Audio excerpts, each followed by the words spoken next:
नमस्कार मित्रमैत्रिणींनो, कसे आहात तुम्ही? आपल्या स्वाद आपुलकीच्या चॅनलवर तुमचे खूप खूप मनापासून स्वागत आहे। तर आता गोकुळाष्टमी जवळ आली आहे, तर आज आपण बनवणार आहोत गोपाळकाला। चला तर मग आपण रेसिपीला सुरुवात करूया। पण त्याआधी जर तुम्ही चॅनलवर नवीन असाल तर खाली सबस्क्राइब बटनवर क्लिक करून बाजूच्या बेल आयकॉनवर क्लिक करा, म्हणजे जेव्हाही आमचे नवनवीन व्हिडिओ अपलोड होतील त्याचे नोटिफिकेशन तुम्हाला वेळोवेळी येत राहील। आपण साहित्य बघून घेऊया। थोडेसे शेंगदाणे सफरचंदाच्या बारीक फोडी केल्या आहेत। नंतर हिरव्या मिरच्या मी बारीक चिरून घेतल्या आहे। साखर, दही घेतलं आहे। मुरलेलं छान मी लिंबाचं लोणचं घेतलं आहे। तुम्ही आंब्याचं सुद्धा घेऊ शकता। मी थोडासा डाळवा घेतला आहे, या जागी तुम्ही फुटाणे सुद्धा घेऊ शकता। नंतर मीठ आणि पातळ पोहे 1 वाटी घेतले आहे। डाळिंबाचे दाणे घेतले आहे।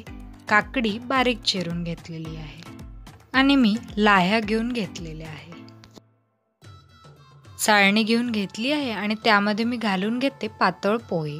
मी 1 वाटी पोहे घेतले आहे, तुम्ही थोडे जास्त सुद्धा घेऊ शकता। पोह्यावर मी थोडं पाणी शिंपडून घेते, म्हणजे या पोह्यांना थोडा ओलावा आला पाहिजे।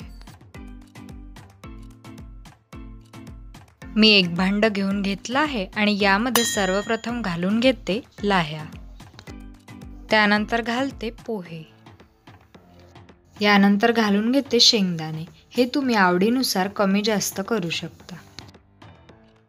त्यानंतर घातले आहे 2 ते 3 बारीक चिरून घेतलेल्या हिरव्या मिरच्या। आपण बारीक सफरचंदाच्या फोडी करून घेतल्या होत्या, त्या मी यामध्ये घालून घेते। त्यानंतर घालूया बारीक केलेल्या काकडीच्या फोडी। मित्रमैत्रिणींनो, व्हिडिओला एक लाईक करायला विसरू नका। आपण जे डाळिंबाचे दाणे काढून घेतले होते ते यामध्ये मी घालून घेते। त्यानंतर थोडासा डाळवा घालून घेते, या जागी तुम्ही फुटाणे सुद्धा घेऊ शकता। त्यानंतर घालते चवीनुसार मीठ, थोडीशी घालून घेते साखर।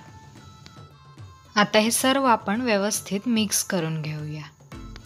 मित्रमैत्रिणींनो, चॅनलवर नवीन असाल तर चॅनलला सबस्क्राइब करून बाजूच्या बेल आयकॉनवर क्लिक करा, म्हणजे जेव्हाही आमचे नवनवीन व्हिडिओ अपलोड होतील त्याचे नोटिफिकेशन तुम्हाला अगदी वेळोवेळी येत राहील। यानंतर मी 1 वाटी दही घेतलं आहे, हे मी थोडं थोडं घालून मिक्स करून घेते।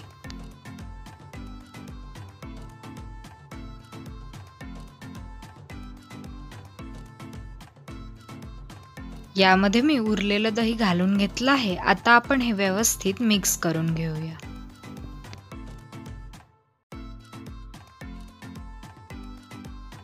त्यानंतर एक छोट्या वाटीभर मी हरभऱ्याची डाळ भिजू घातलेली होती, ती आपण यामध्ये घालून घेऊया। हरभऱ्याची डाळ घातली की मी आणखीन एकदा व्यवस्थित मिक्स करून घेते।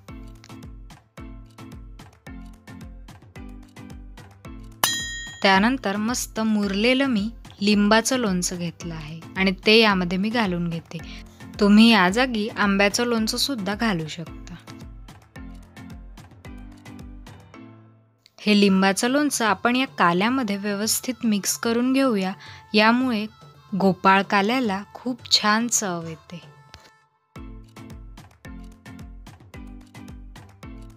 आपला गोपाळ काला एकदम रेडी आहे। मी हा प्लेटमध्ये सर्व करून घेते।